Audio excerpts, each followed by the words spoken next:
institution. She stated that the creation of such will provide a viable avenue for the citizenry to lodge their complaints on human rights and other violations. The two-day convergence attracted participants from a cross-section of human rights institutions and campaigners. These include the Acting Director of Human Rights at the Office of the Ombudsman, Lamin Bondi, who stated that the institution will be tasked to look into several issues of human rights such as press freedom. It will look into the issue of freedom of press. It will look into the issue of, going into detention centers, prisons, to look into people's, human rights issues where it is violated. The Commission will make sure that it looks into that, investigates, make recommendations. The Gambia government will in many ways benefit from this initiative, as Advocate Karin Mackenzie reveals, explaining that it will serve as an advisory body to the government. She further mentioned that the National Human Rights Institute will be utilized as a means of ensuring government's compliance with ratified international conventions in its law-making process. A National Human Rights Institution also has the remit of advising government where there are human rights concerns. It also can make contributions to draft legislation that is passing through Parliament, ensuring that those bills are in compliance with international human rights obligations which the Gambia has ratified as a country. So ultimately, such an institution will give credibility to the human rights issues that need to be addressed in a country. The Gambia, despite being mainland Africa's smallest country, is undoubtedly one of the most stable countries in the sub-region. Setting up a National Human Rights Institute could significantly play in uplifting the country's human rights records in line with the Paris Principles. Reporting for the news, I am Modu Bajan. Few unnamed schools have come under scrutiny for what education authorities say was the unlawful practice of requesting registration fees from parents in conflict with new education policy. This revelation was made during a meeting between education officials, school heads and parents. Fatou Jassy picks up the rest of that story. Schools across the country reopened for another academic year, and officials of the Basic and Secondary Education Ministry convened this meeting with head of schools and parents to discuss issues affecting schools, most especially the lower basic schools. After a series of sensitization campaigns by stakeholders on the issue of unnecessary school levies, officials during this meeting revealed that a few head teachers are caught being involved in illegally requesting cash from parents for the registration of their children into primary school. An action officials condemn and identify as unlawful and against the education's policy, especially now that education is free for primary school-going children. We have met with head teachers. We have met with the conference of principals. We have even written memos to give out the guidelines and to tell them the consequences of not doing what we expect them to do. That is not charging.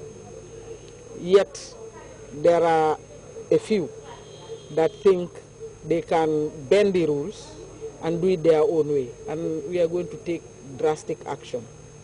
It is unfortunate that some parents happen to be victims of this act. Ndaiko Ducham is one of the parents who was reportedly asked to pay $400. Failure to do so will see her child sent home and will also not be promoted to grade 1. Daba Fall and Babu Karba, also parents, narrated a similar story, asked to pay an amount of $800 with her receipts. They said they were not aware of the abolition of school levies. Permanent Secretary, Ministry of Basic and Secondary Education, Babukar Boy, made it clear that his ministry is working with youth groups like NAPSA and Education for All campaign network to make sure this matter is addressed.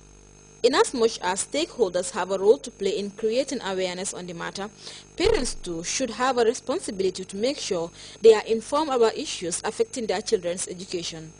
During the dialogue with the President's dialogue with the People's Store, the message was sent around. Some parents didn't even know that it was said.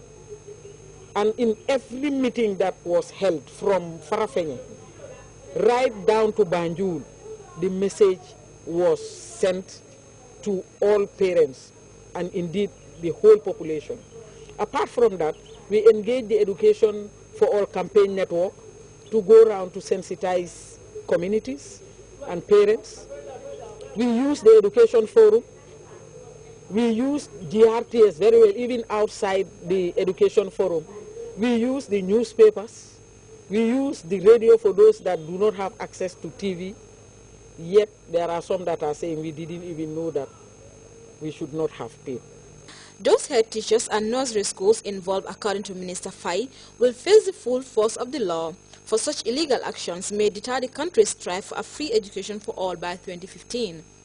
The head teachers that are affected are going to be sent out of the system. They are going to refund the monies. And the nursery schools that connived with them will be closed down. Because if you are able to do work for a primary school in terms of collecting funds that are illegal. At the end of the day, her advice to all school heads was simple: do away with anything that can hinder the progress of the education system and work together for the achievement of education for all by 2015. For Grts News, I am Fatou Jassi.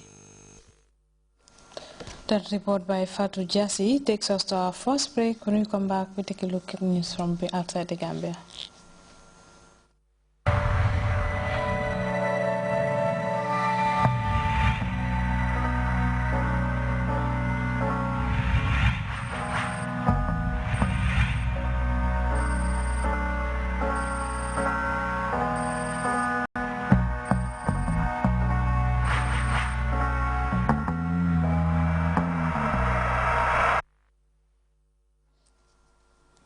Welcome back. Former Egyptian President Hosni Mubarak has been released from prison and put under house arrest. Mubarak is facing retrial on charges of inciting violence against protesters, but the court has ordered him freed and he has been held past the time one could be detained before being convicted. CNN's Ivan Watson has more. It is astounding in terms of the timing. You explained it really is a technicality. The last of the corruption charges against him were addressed by a court yesterday, and they agreed really with his lawyer's argument that he paid the money back he was accused of stealing and had been in jail, as you say, longer than the 2 years, which is permissible under Egyptian law unless you've been convicted of a crime. The timing, as I say, is astounding, simply because of the volatile climate here. To release this enormously divisive figure who many Egyptians lost their lives deposing in 2011 out of the prison I'm standing in front of, Tora prison, where he's languished for some time, into what's either going to be a military hospital or some suggesting on state media a form of house arrest, more auspicious conditions. Now let me explain to you what we've been seeing here for the last hour. A remarkable scene, in fact. A group of men turned up with a long flag as a banner, an Egyptian banner, reeled out and held it up across the bank of cameras amassed outside the jail. And then one of us noticed in the sky, in fact, we don't know where it originated from, but a helicopter had just passed away. We have no idea who was on that at all, but certainly at some point today, many believe he will be transported from the jail by military helicopter. They say moments after that, another military helicopter passed overhead and circled. That's a fairly well-known Egyptian military tactic for signaling their presence somewhere. But people are really looking to see quite what the reaction on the streets would be when this release takes place, if it hasn't already. And really what's profound about this is the lack of protest. We have seen 2 or 3 people turn up here holding placards, pictures of Hosni Mubarak, one woman showering a crowd with sweets in celebration with candy.